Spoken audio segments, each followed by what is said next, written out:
My name is Tanya Saiz, and I want to welcome you to today's Cambridge University Press webinar. I'll be moderating the session today along with my colleague, Lucia Viana.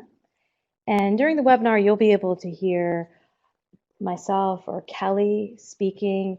You'll be able to see her slides, but she actually won't be appearing on camera, and you won't need a microphone.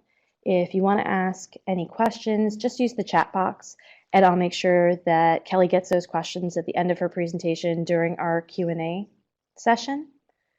The recording of today's webinar will be on our blog and on our YouTube channel next week. And at the end of the session, you'll be able to download a certificate of attendance for this webinar from a link that will appear on the screen. It gives me great pleasure to welcome back Kelly Conroy this afternoon. Kelly did a webinar with us earlier in the week that was very engaging. She is a lecturer at Metropolitan State University in Denver, Colorado, where she teaches multiple levels of Spanish, as well as courses for methods for language teaching. Kelly enjoys mentoring pre-service teachers and offering professional development for in-service teachers. And both of these connect to her research interests in language teacher effectiveness, teacher target language use, and student-teacher use of technology. She has published on all of these topics in several national and international peer-reviewed journals and is currently conducting a follow-up study on early career teachers. Kelly's been teaching for over 17 years, and she serves on the board of directors for the Colorado Congress of Foreign Language Teachers. She is also actively involved with ACTFL, the American Council on the Teaching of Foreign Languages, which is where Kelly and I first met a few years ago. And she'll be presenting at the annual convention in just a few weeks. So thank you again for joining us, and I'm going to pass it over to Kelly. Thanks, Tanya. Hi, everyone. Thanks for joining us. It's kind of fun to see a couple of you have put in the chat box where you are joining us from. Maryland, I see on there. You can tell that I am in Denver, so the sun is just starting to set over the mountains here. And you can't see me, but that is my view right now. So I hope everyone is comfortable, and I do appreciate you taking the time to join us this evening. Teachers are definitely busy, so it's great when you are able to eke out a little time to do a little professional development. So we'll get started here. As Tanya said, I had done a webinar earlier this week on sort of the teacher side of the communicative classroom, but we're going to focus a little bit more closely on students today. So I am going to go ahead and get started here and just kind of talk quickly about what we'll be going over. So we've had our introduction, and I'll be talking about the goals or the outcomes after joining us for this webinar. Briefly, we'll talk a little about communication and communicative language teaching to kind of establish definitions and let you know where I'm coming from when I use these terms. And then, of course, taking a closer look at students in the communicative learning environment in the classroom. I'll be showing you some example teaching techniques and activities that students can use in your classroom, and I will be talking about different ways that you can adapt those as well. And then we'll have time, like Tanya said, for some questions and answers. Feel free to type them as they occur to you. She'll collect them for me to look at the end. But sometimes I know I think I'm going to wait until the end to ask it, and then I forget. So please don't hesitate to do that as I go through the presentation. So just to get going here with our goals, I wrote these out in the sort of can-do statements, the way that we often frame them for our students. So hopefully you'll be able to talk about what communicative language teaching is and is not after we complete this webinar, or you may already know this and just get a little refresher as we go through. Looking at aspects of alignment between your own approach to teaching as well as those that come from the communicative language teaching approaches. Perhaps thinking of ways that you can infuse more techniques that are characteristic of CLT in your Spanish classes. one more. We are off and running here. So communication and communicative language teaching. These are obviously very broad terms and they mean different things to different people, even though we tend to hear them quite a bit. It looks like I don't see any names that I saw on Monday. If you did happen to be here on Monday, if you wouldn't mind just typing that in the chat box for me, that would be wonderful, just so I can kind of have a feel for backgrounds. And so as I go over these terms again, this will be familiar for some of you, might be a little bit newer information for others of you.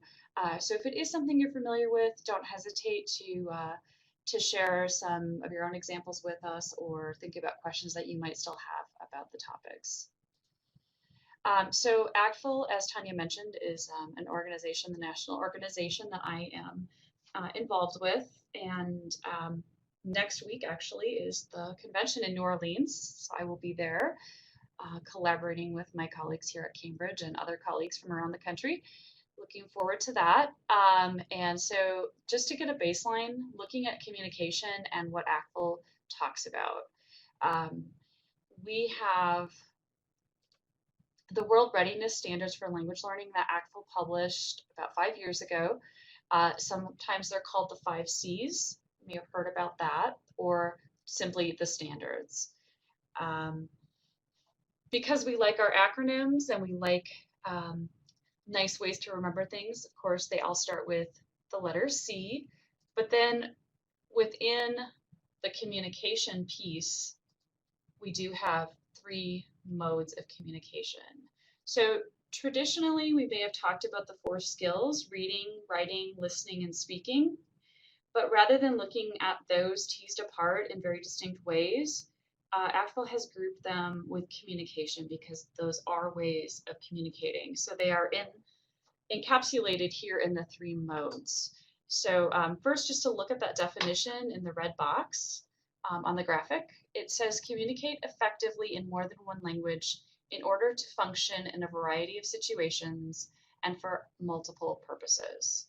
So if we assume that a number of our students have English-speaking backgrounds and are in Spanish, perhaps as a second, additional, or heritage language, this is communicating effectively to function in a variety of situations and for multiple purposes.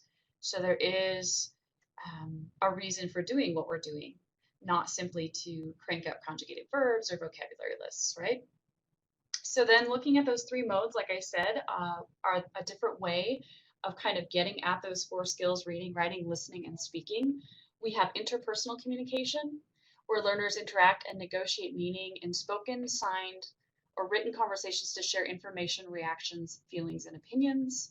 So I realize that this will come up as well in the CLT definition, but just wanted to clarify that that interpersonal piece is where students are speaking with each other to negotiate meaning. So it's not simply the fact that they are talking that makes something interpersonal communication. ACTFL has recently updated this and also included the technology piece, which would have back and forth texting, live chat or instant messaging, things of that nature, where students are able, or communicators are able to have that back and forth so they can ask each other questions, they can clarify, they can double check that they got the meaning all right. So previously it was simply spoken or signed, and now the written piece tends to come in relation to technology. So interpersonal is what it sounds like. Interpretive can be a little bit more difficult. Interpretive communication is where learners understand, interpret, and analyze what is heard, read, or viewed. So this would be any kind of listening, any kind of reading, or viewing some type of typically a video, a TV program, things of that nature. And so it kind of sounds like interpersonal communication. Sometimes I accidentally confuse the 2 terms when I'm speaking, so forgive me if I do that. But the interpretive is where students are taking in a message. They're taking in something from another author or producer or communicator and making sense of it. And then finally, presentational communication is what it sounds like. Students are presenting information, concepts, they're informing, they're persuading, they're describing, and what they are doing is sharing information for an audience of listeners, readers, or viewers. And unlike interpersonal communication, the presentational does not have that immediate back and forth, that immediate check for understanding, or that immediate negotiation piece. So even if students do get feedback at the end of a presentation, or if they post a video of themselves and someone leaves a comment, it's not in real time or in the moment. It is sort of a delayed type of communication. And presentational also is much more polished, prepared. It's often been through a variety of stages of revisions, and can be a lot more scripted than the spontaneous interpersonal communication piece. So if you were not familiar with those, I will be kind of teasing those apart when we talk to the students, because again, they encapsulate those 4 skills. And the communicative language classroom does not simply mean oral production. It does mean all of these other skill areas. So to move on from this, looking at the definition of communicative language teaching, there are a number of textbooks, a number of resources, a number of materials that tend to use the term communicative. And so over time, it might mean different things to different people, but just to establish where I'm coming from and to see how it parallels with your understanding of communicative language teaching, I'm going to share the definition here that comes from Bill Van Patten. If there are any BVP fans out there, this comes from a lot of his research in the field. So communicative language teaching is not a single method or approach. A lot of times it can be sort of mistakenly lumped in as a teaching methodology or a teaching approach, but in fact, it's an umbrella term for any methodology or approach that encourages the interpretation and exchange of meaning in the classroom. So to say the communicative language teaching method or the communicative teaching approach is not very accurate, because we'll see that there are a number of ways to get at what this is talking about. It's more of a philosophy or an umbrella term. Communicative language teaching is not primarily teaching students to practice talking. I often hear critiques that it's not about grammar, or it's not about using course materials. It's just students who are talking and memorizing dialogues or things like that, but they're not studying the language, they're not learning the language, they're just doing a lot of conversation practice. In fact, CLT is about guiding your students to engage in communication. So as the instructor of your class, you are assisting your students in their work in communicating to exchange ideas, opinions, information as language users. And CLT is not a prescribed set of vocabulary or grammatical structures for students to learn. So it can encompass any type of vocabulary set, lexical items, grammatical structures, depending on the topic, depending on what your goals are, depending on what your students' needs are. So there's not a set package that you can get to sort of say, these are the things I need to check off my list or cover in order to complete my mission of communicative language teaching. CLT is based on language acquisition and human communication. So how we process language, how we use language, and what the purposes for communication are. So this research does come from first language acquisition as well, and looks at how that can or cannot be applied to additional language acquisition or second language acquisition. So communicative language teaching, just to summarize again, is not a single method, a single approach, a prescribed curriculum. Rather, it's a term or a philosophy based in research about the nature of language and how it is acquired by learners. And so here is my friend Bill Van Patten. And his quote, I think, is a nice way of encapsulating what we mean when we say communication. Such a broad term, it means a lot of things to a lot of people, but in our field, Bill says, communication is the expression, interpretation, and sometimes negotiation of meaning in a given context, What is more, communication is also purposeful. So expressing and interpreting. So that interpretive communication piece comes into play here. So it is not simply about students talking.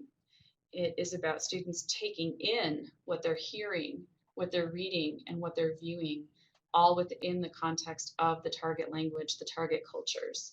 And at times there will be negotiation for meaning, and we want it to be happening within a given context. We don't want it to be void of any sort of cultural information or relevancy, and it is purposeful. It is used to accomplish something. It is not simply taking a series of verbs and a series of vocabulary words and putting together sentences that are grammatically correct but may not really have any inherent meaning or interest or engagement for students. So this is from a book that Bill Van Patten published last year, but he has published numerous books and articles on the topic, and he also has authored several textbooks that get at CLT. So you may have seen that name before. So what does that look like? Where does CLT come into play? Some of you may be familiar with these methodologies and approaches to teaching TPRS, teaching proficiency through reading and storytelling.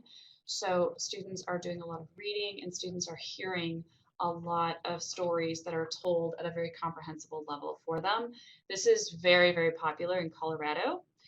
So if you're interested in that, there is a good deal of this that happens in our local K-12 systems here. CBL, content-based learning, using the content. Oftentimes you might hear about this in like an English as a second language course, where students might be in a history class and they're also learning about past tense, for example. Task-based instruction, we'll be talking a little bit more about what a task is, but again, using that communication for a purpose, in this case, to complete a task. Project-based learning is another teaching approach that is, I'm seeing that more and more here in Colorado, and it has a series of specific principles and steps that students go through where they themselves identify a problem that they would like to solve, and they go through steps of investigation, research, putting together possible solutions, and one important piece of it is sharing out their solutions with a larger audience. So for example, in January, the language classes at a local high school happens to be a STEM high school, so a focus on science, technology, that type of thing. The language classes were identified the difficulty of traveling to target cultures based on logistical concerns, financial concerns. So they were trying to think of ways that technology could bring language learning to folks in their homes or in their communities. And I was one of the judges on a panel as they shared out their solutions publicly, who got to see the ways that they were using virtual reality goggles and other technology items as a means of getting at language learning. So that was a really interesting way for them to engage in that in a sort of technology focused high school, but in a language classroom. The natural approach, I have this one on here because this one was famous for a while in the 70s and 80s. There were textbooks called Dos Mundos, also extended into French with Du Monde. But if you ever saw those textbooks, the natural approach, really based on first language acquisition, really based on communicating for communication's sake and not strictly following prescriptive grammar. So you wouldn't ever find a chapter in that textbook that was focused only on the present tense, for example. It was all thematic unit type of instruction, but the author and the sort of founder of that approach passed away early and there hasn't been a lot of work on that, but a lot of people were familiar with Dos Mundos.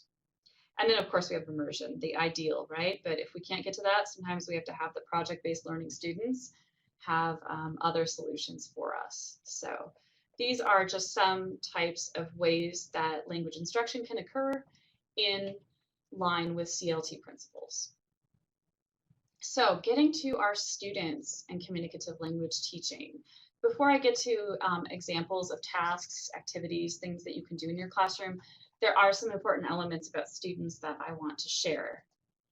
Some of these will seem pretty obvious to you, but there are still times where I find myself kind of needing to remember myself. And as I was going through my slides, I was thinking, gosh, have I done some of these things in my class lately? So some of it will seem simple, but hopefully it'll be a good reminder in some ways. Um, Such as looking at student beliefs. What do they think about language learning? What do they think about language teaching? What are their expectations in a classroom? Especially because at the university level, we have students oftentimes coming from high school programs who may have had a very different type of experience as a language learner.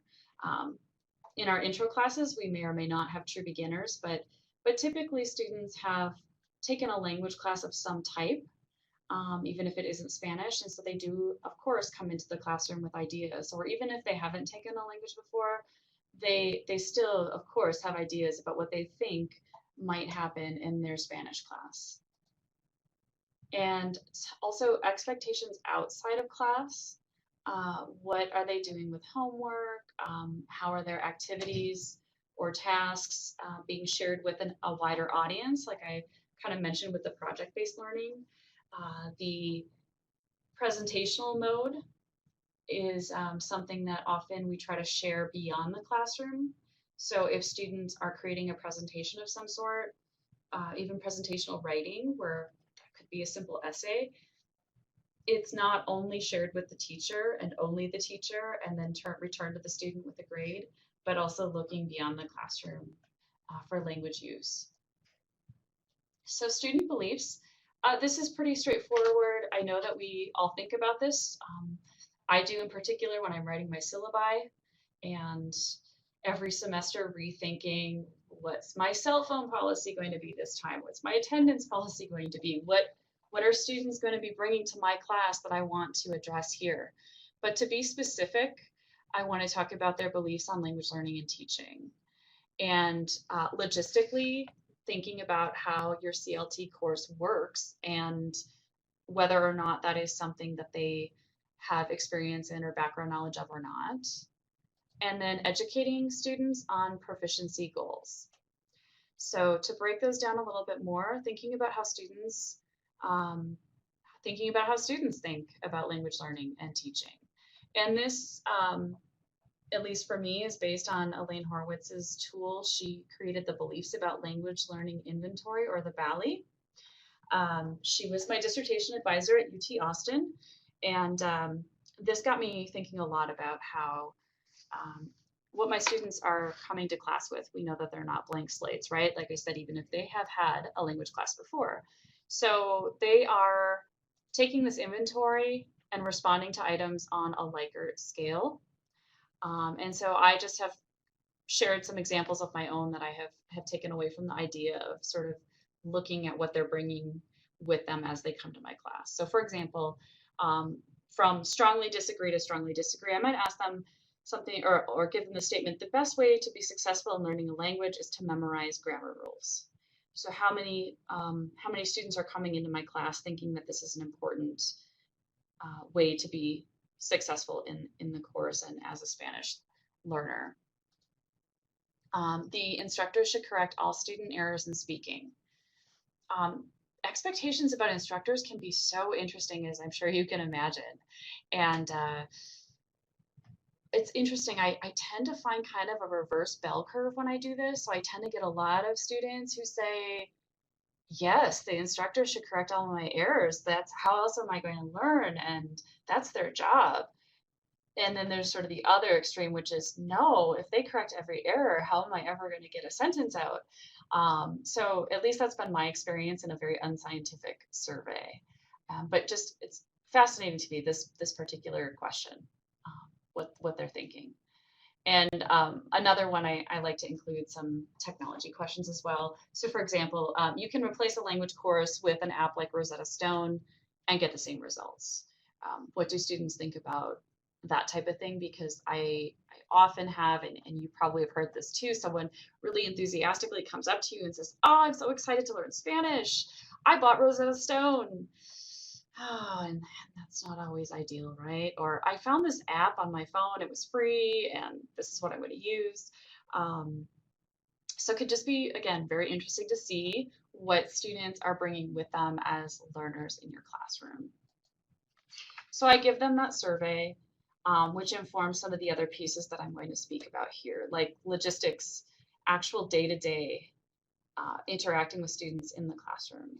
So, this goes without saying, but the previous language learning experiences, even if they haven't taken a language before, depending on your university's requirements, they certainly have probably heard from others, right? So their expectations may vary quite a bit from the reality of your classroom. And this is something that I definitely have experienced where unfortunately, sometimes it took me until reading my course evaluations to discover that some students were very disappointed because in a second semester class, they only got 3 verb conjugations, the present, the preterite, and the imperfect. And they looked in the index and they saw how many there were, and they felt that in their second semester, having had 1 full year of Spanish, what are all these verb charts? I feel like I'm not getting my money's worth. And so it made me realize I had not addressed that expectation. And sadly, I said it took me until reading the course evaluations to figure that piece out. So getting to that sooner, obviously very important. From the first day, model your use of Spanish in the classroom, even in a very beginning class. The very first day I walk in and I'm speaking Spanish and we are doing activities in Spanish. And of course, it's a lot of cognates. There are lots of gestures and images and scaffolding. And we're only doing something like introducing ourselves and our names. But I want students to know when they come in my class that this is a Spanish class. Speaking of course evaluations, I think this could be interesting. Have you ever gotten an evaluation that says, I can't believe that my instructor spoke Spanish the whole class, every class? Well, yeah, it's not a class about Spanish, right? It's a class in Spanish. So that does go to the importance, though, of letting them know some of the decisions we're making and why we're making those decisions. Because while it is a bit amusing, and I'm thinking, yeah, good for me. I guess I was, meeting my goal of using a lot of target language. It still makes me realize that I wasn't clear in articulating the logistics of the class. And also I want to show to students from the very first day that I will make the input comprehensible to them and I will support them and I will help them in having another language used during their class time. So I like to do that at the beginning rather than just sort of bringing in the syllabus or talking about that. I save that until a little bit later in the class period, or sometimes I don't even do it on the first day because in my institution, we do have students who are kind of shifting between sections and levels, so it's not always beneficial anyhow. So being clear about how the class will be operating, both in speaking with students and modeling it as you come in and use Spanish. And of course, in the syllabus, letting them know how the course will function. And then I give them a syllabus quiz.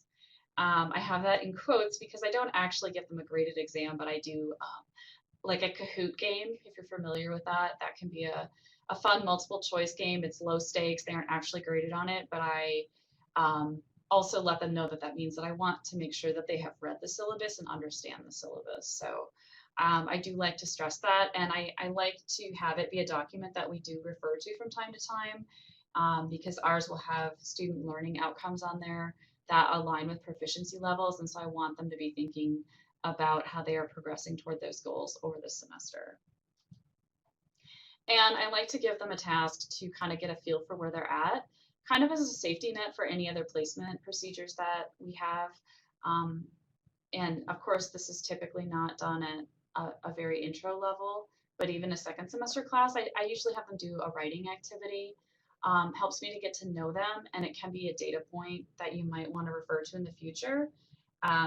Anything from maybe on the last day of class, having them review what they wrote at the beginning of the semester and seeing if they can find any of their own errors, or give them the same task and then compare it to what they wrote on the first day and see how much more they can write or how much more detailed or accurately or richly or creatively they can write. And also sort of, unfortunately, it can be a good data point if you have any concerns about maybe someone getting a little too much help from a native speaker friend or more advanced friend. And you can say, the first essay of the semester, you had past subjunctive here, but just a couple weeks ago, you were here. So Anyway, so it can be a nice data point. And besides written, sometimes I have students call and leave me a voicemail with a very simple message about their name, who they are, and maybe one interesting thing about themselves. And I can just put my phone on D&D. They can do it before the next class. And here, at least, our voicemails come right to our email. So it works out well, at least for me. Depends on how many students you have in logistics, of course, but that's another task that I like to do at the beginning. And then really talking to them about the nature of language acquisition and again, what those objectives for them are. And that gets back to those evaluations. I don't want them to think that they're going to come to this class and learn every verb paradigm in the index of their book, or they're going to memorize all of the material in the glossary, or that type of thing. So I want them to think about how language acquisition occurs, that errors are normal, that there are stages that they'll go through, that I may be not correcting every single error that they have, that working in pairs with another learner will not be detrimental to them, and that actually everyone has something to offer no matter where they're at in their proficiency level and their journey. And so I like to just sort of speak with them about that, and that is often informed by the inventory I've done with them. So I can say things like, yeah, actually, you may not become fluent at the end of 2 semesters, right? The F word, fluency. And then we talk a little bit more about proficiency, which gets me to this point about educating students on proficiency goals, where we talk about that language acquisition, how it's done. We talk about strategies for learning and studying and that type of thing. And then I can also help them understand my approach that no, I don't want you to memorize all 9 verb paradigms. Or yes, I will be using Spanish in Spanish class, and here's why. And here's how I'll support you, and here's how you can get help if you are feeling concerned. I also talk to them about assessment. You know, they come into a beginning class and they see they have an oral exam and they're panicking, and I'm saying, you know, this is what proficiency means. This class at your oral interview toward the end of the semester, you shouldn't sound like you just spent 8 years in Ecuador, for example. I'm grading you based on proficiency targets. And so for the level, I want to see how you're doing. And that can alleviate a little anxiety as well. And then the proficiency goals and graphics in my syllabus, in my course materials, in my classroom. All of our classrooms here have posters that are student friendly that talk about ACTFL's proficiency levels, novice, intermediate, advanced, and then the sub levels of novice low, mid, and high, etc. And it tells in sort of real life terminology what you can do when you're at that language proficiency level, and it tells you kind of how you can level up. So for example, going from novice to intermediate, it says, you know, work on learning more vocabulary words and work on asking questions. So that is up in every classroom. And I often include both proficiency terminology as well as images on materials. And I'll show you that in just a second. And this was one that as I was reviewing my slides, I realized, gosh, I need to make sure I'm doing this. It's already November. Am I talking about the proficiency targets throughout the term? Because the syllabus says, you know, after completing this course, students will, and I want to make sure that I'm doing that. And so continuing to let them know about that, what their goal is and how they should be building toward that. And then self-assessment, I think, is really important. I began with the agenda and the goals of the can-do statements, so I can statements. Really focusing on proficiency. So what can I do with the language? Can I ask questions? Can I describe? Can I use complete sentences? Can I ask questions? Really concrete, specific types of things that students can look at rather than I can conjugate AR verbs in the present tense. I can conjugate irregular preterite verbs. That would be a given if I can say something like I can narrate in the past about things that happened yesterday. So that goes with that. It doesn't mean that students aren't doing that, but for them to self-assess and see the real function of the language, the real purpose for the language, the real meaning of the language can be very important. And I like to just have a simple checklist that says, yes, I can do this. I can do this with help, or I can't yet do this. So kind of framing it in those terms and having them look at those statements, usually at the beginning and the end of a unit. Also, self-assessment on cultural learning, really a great tool as well, just as a little aside there, because culture can be so difficult to assess or evaluate. So I talk with them a lot about proficiency goals and proficiency levels. ACTFL.org has a lot of information about that if you need a little refresher. And so here is an activity. This comes from a high school, but at the beginning of any term, students are taught what the levels mean, and then they have an activity where they come up with a theme and they provide examples of what production might look like. So you can see novice low, they have circus as their example, and novice low is a list of words. So it's a little difficult to see, but they have words like clowns, animals, music, kids.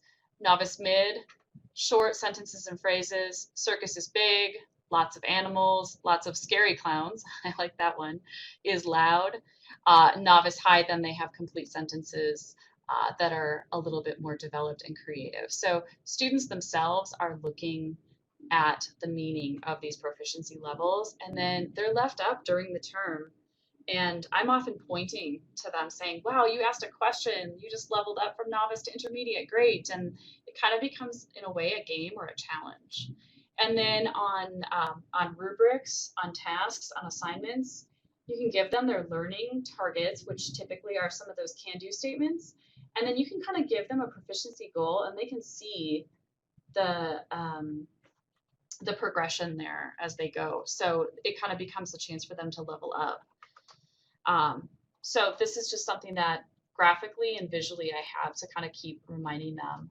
And you can look at different ways that grades are tied to that, but that's a little beyond today's discussion. So I just want to let you know that, that there are ways that proficiency can tie to evaluation and grades as well. So now to get to example techniques and activities, I want to look again at communication in the big picture, the presentational, interpretive, interpersonal. So again, it's not simply about speaking. Communication is the interpretation of meaning. So that can still mean that reading, viewing, and listening are a significant part of the communicative classroom. And I tried to sort of tease these out by proficiency level, but you can absolutely adapt them or modify them as needed. So for the novice level, here's a great resource, the International Children's Digital Library. It's free, and you can find children's books in a really vast array of languages. You can search for them based on theme, topic. You can even search based on the color of the cover.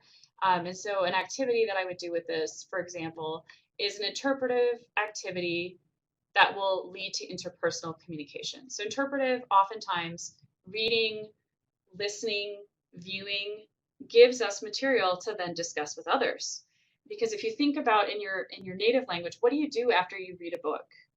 You go to your book group and talk about it, or you write a review on Amazon. And so thinking about in real life, what do you do after you hear something? Do you share your opinion with somebody around you? Do you send it to another person and tell them why they'd like it? So interpretive kind of bridges us to the interpersonal piece. So what I'll do is find a book cover. It doesn't have to be a children's book, but I happen to enjoy children's literature. And so here's one at the novice level where students can respond in writing and or through conversation to talk about questions based on what they're seeing on that book cover. Oftentimes it's something that we are going to read, or we're going to read an excerpt of, or we're going to do some work around the themes and topics covered in it. So you can kind of see some sample questions here.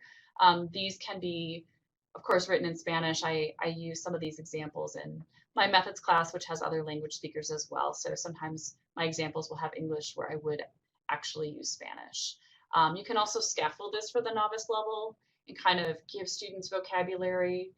What do you think this book is about? You could actually give them, some vocabulary that they might recognize, some cognates, and they could circle what they think might be the top two options. So that novice level, we don't need them to always be producing.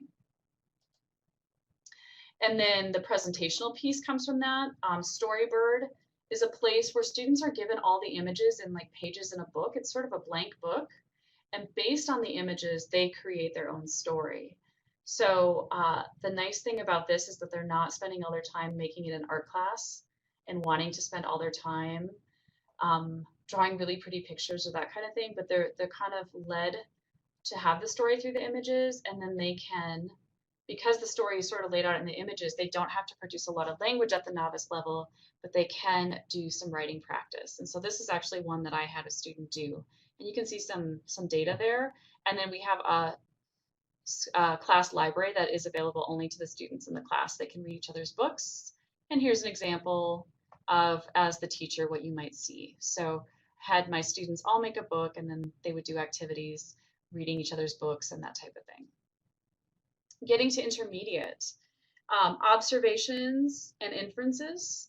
So to talk about this in reading or even viewing, I start with an image, and I try to tie it to the content and the themes that are coming up. And for this example, I picked a classroom just because we're talking about learning.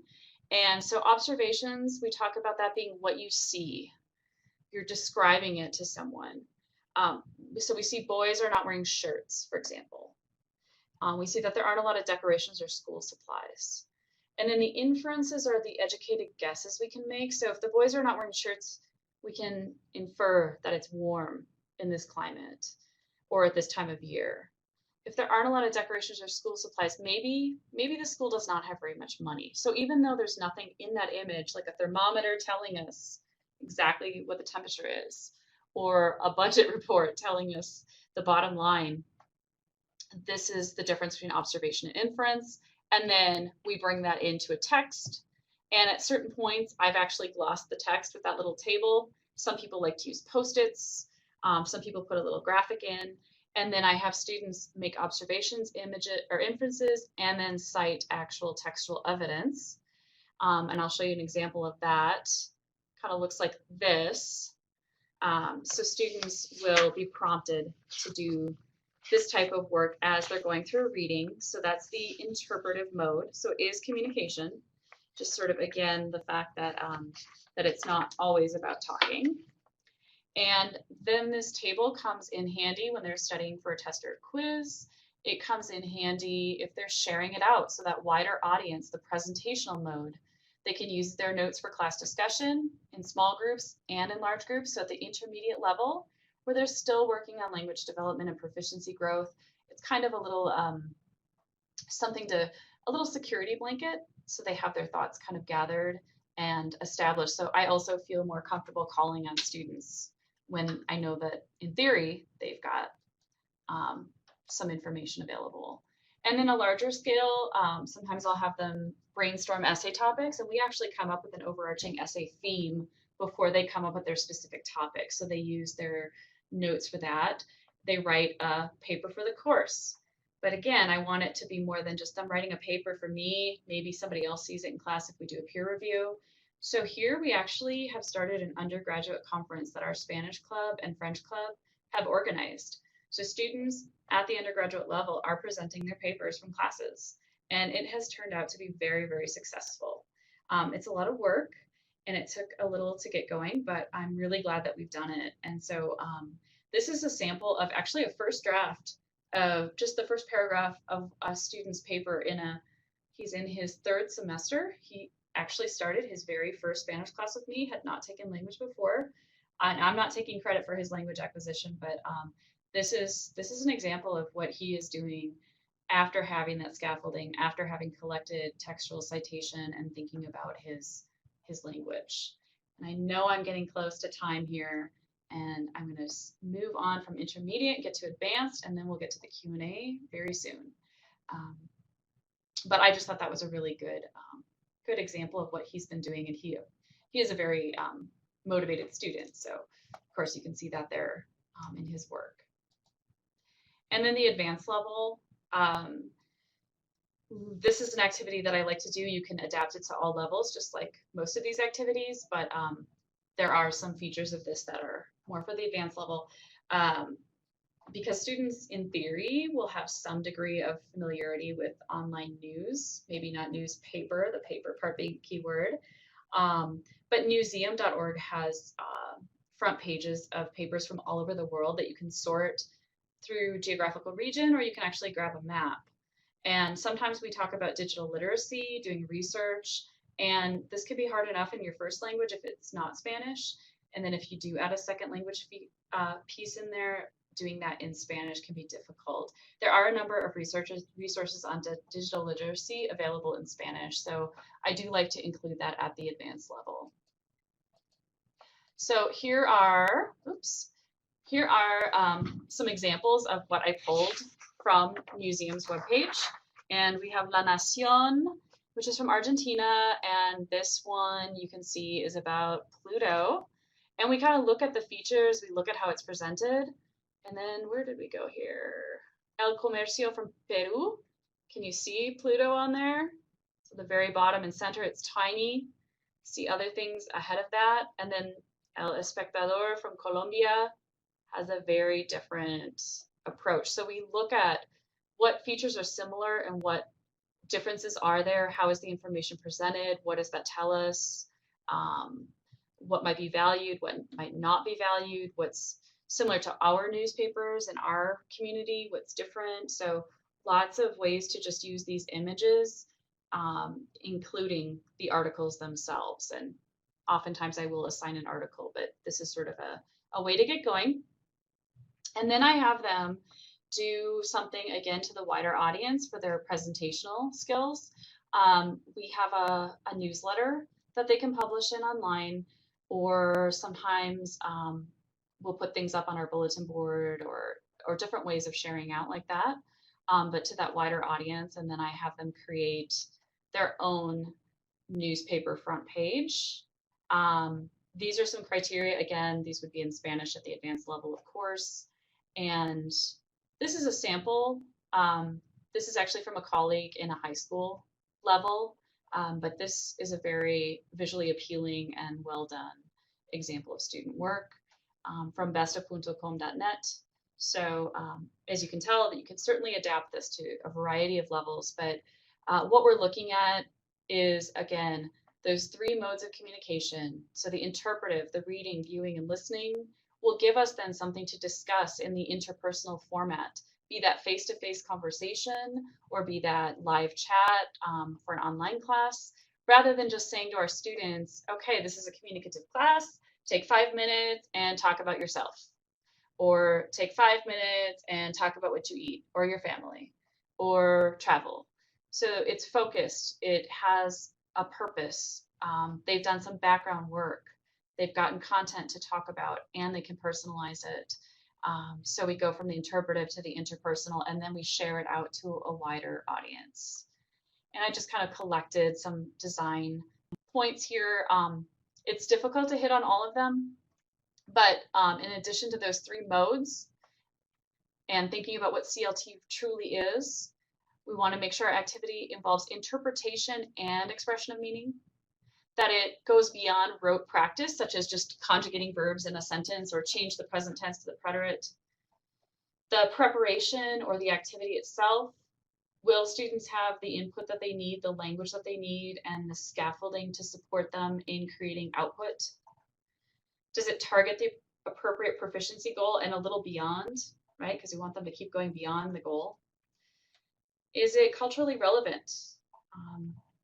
Are we using images that are culturally relevant? Are we providing information that's culturally relevant? Does it motivate students to communicate? Motivation actually is one of the top predictors of success in language acquisition. So I often tell my students that. So that's the importance of having it engaging and purposeful to motivate. And I am just a couple minutes over. Whew, thank you for sticking with us, and I would love to hear any questions you have. Now, that was kind of a whirlwind, but I appreciate you joining us this evening and would absolutely be happy to comment on anything that you are wondering about.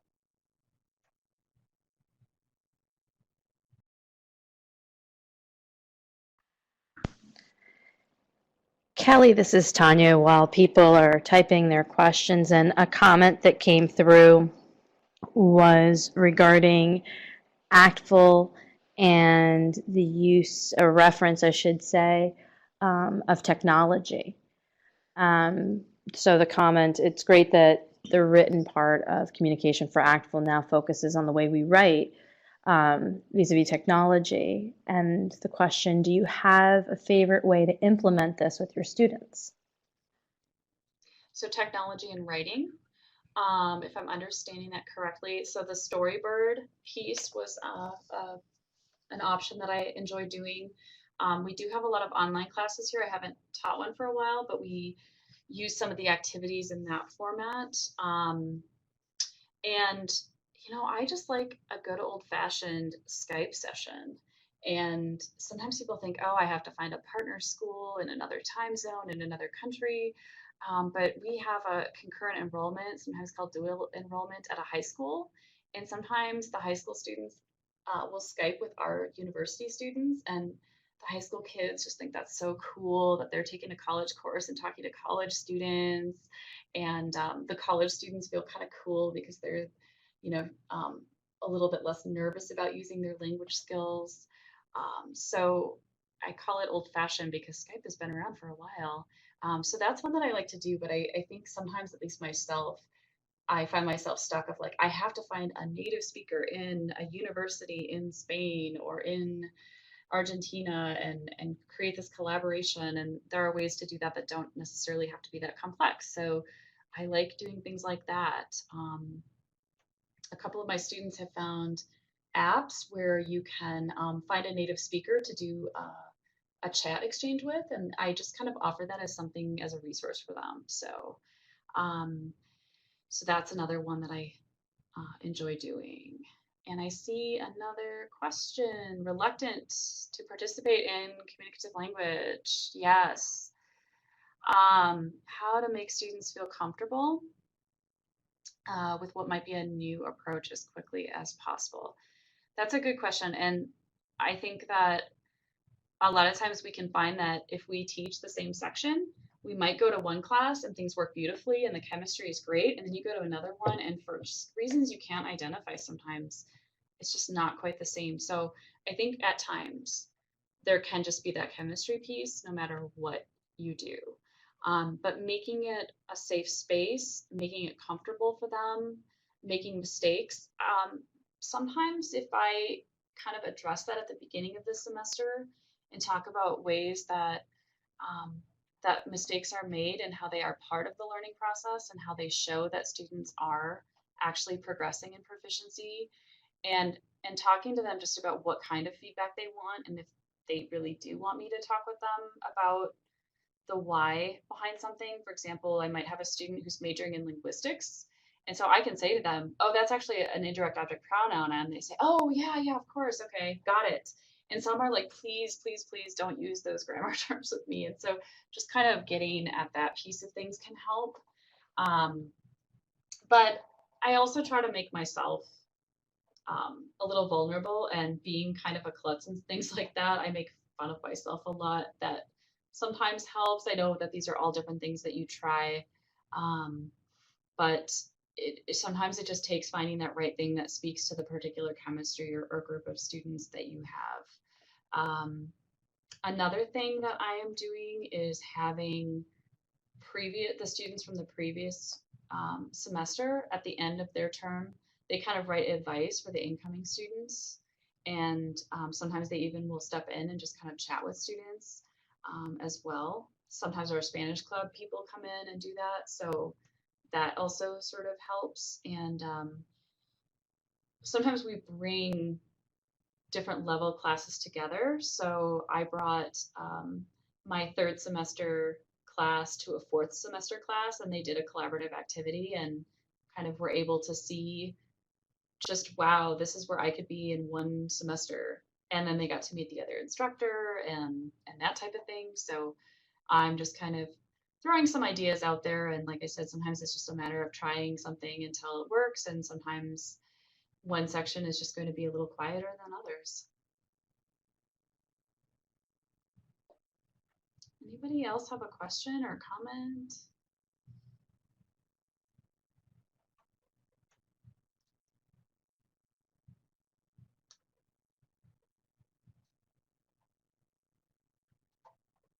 Looks like someone's typing. Thank you.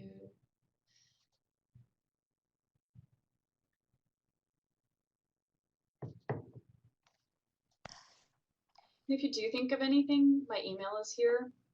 You've also got the contact of my colleagues from Cambridge, and I'm happy to hear from people. And if you try anything, adapt it, use it in your classroom, I would absolutely love to hear about it. I'd love to hear how you implement it and how you give it your own creative twist for your context. So I love collaborating and sharing ideas. Thank you so much, Kelly. I think a lot of the comments, the word practical comes up a lot because I think you gave some really great ideas on activities for multiple levels, and they are open enough for personalization and customization to a lot of different programs. There's a question about sharing the PowerPoint, and we will be following up with the recording of this session. So you will have access to this information in a couple of days. And you should be seeing actually the screen should shift so that you can see the certificate of participation. So you should be able to see that, and you can download that using the link on your screen. And we will also have a copy of the webinar recording live on our blog and YouTube channel in the next week. So thank you, Kelly, for a great session, and to everyone who was able to be here. Your engagement is really impressive, considering I know some of you were in Maryland, so this may be the end or start of your day. And we look forward to bringing you more sessions like this. So stay tuned for emails that let you know when we are covering more topics related to the communicative classroom. And we hope you all have a very good rest of your day. Thank you. Thanks, everyone.